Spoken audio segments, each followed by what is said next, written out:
Le emozioni sono imparagonabili alla vittoria per esempio di domenica, perché è stato bello battere una squadra favorita, è stato bello giocare e non so, sono troppo contento.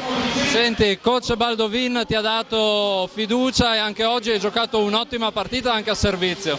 Lo ringrazio tantissimo perché non me l'aspettavo veramente, come la scorsa volta, mi ha dato questa fiducia, spero di averlo ripagato e niente, sono contentissimo, sono veramente contento.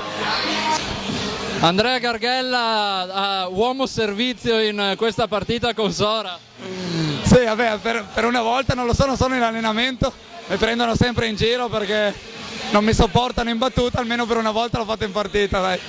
Beh, anche un servizio importante. Sì, dai, il punteggio era di quelli belli tosti, quindi meglio lì che sullo 0-0 di un set. Senti, logicamente appena finita la partita c'è grande entusiasmo. In ogni caso, cosa significa per Padova oggi aver vinto contro Sora, che comunque è una delle squadre che sulla carta erano quelle che si temevano di più? Beh, guarda, siamo ancora all'inizio, la quinta partita di campionato, campionato lunghissimo. Certo che fa soddisfazione vincere con una squadra che ha dichiarato di voler vincere il campionato senza playoff, quindi noi ci prendiamo questi 3 punti, ce li teniamo stretti e continuiamo a lavorare come stiamo facendo. Senti, prossima sfida, cosa ti aspetti da questo gruppo, diciamo da chioccia del gruppo? Mi aspetto un'altra bella partita, non sarà facile a Potenza Picena, loro in casa giocano molto bene. Vabbè, cerchiamo di fare il meglio possibile come abbiamo già fatto nelle altre 2 trasferte.